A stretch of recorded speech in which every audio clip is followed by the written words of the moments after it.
Hey Wayne Fox, I have a quick tip for those of you who print from Lightroom and would like to include your signature on the print. The other day I was printing this image and it was a pretty large print, about 74 inches long. And because I was face mounting it, I had to put the signature on the print digitally. I found that gives me better results. I was using this template right here. And let's get the right picture up. There we go.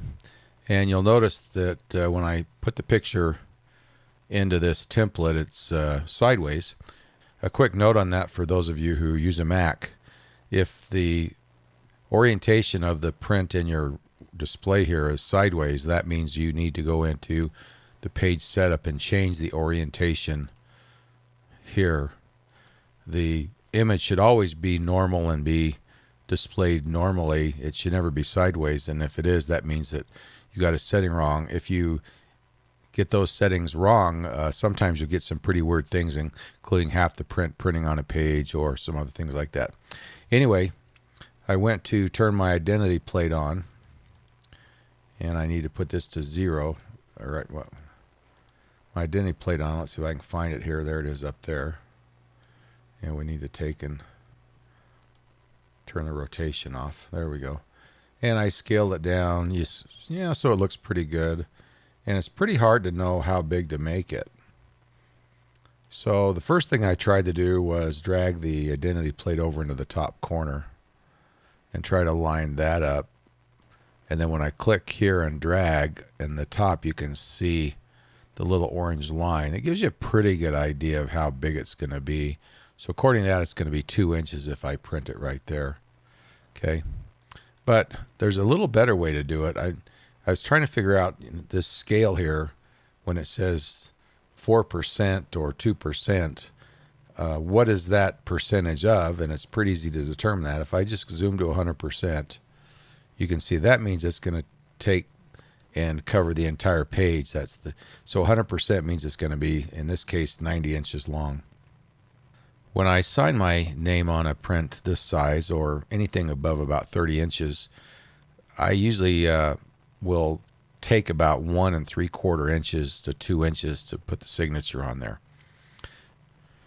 So I can use this formula to figure that out. If this is a 90-inch print, then each percentage is 0.9. So that means if I just set this to 2%, that means this signature is now 1.8 inches long.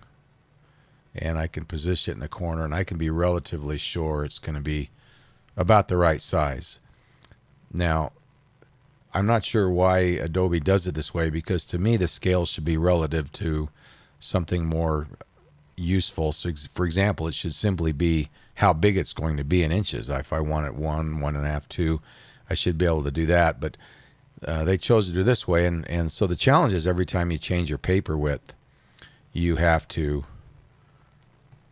change the percentage. Let's go to this image. Again, we've got to go to page setup, change the orientation so the image looks normal. And now we have to change the identity plate rotation, and it's still set at 2%. Well, this is now 2% of 44 inches, which is 0.88 inches. That's way too small.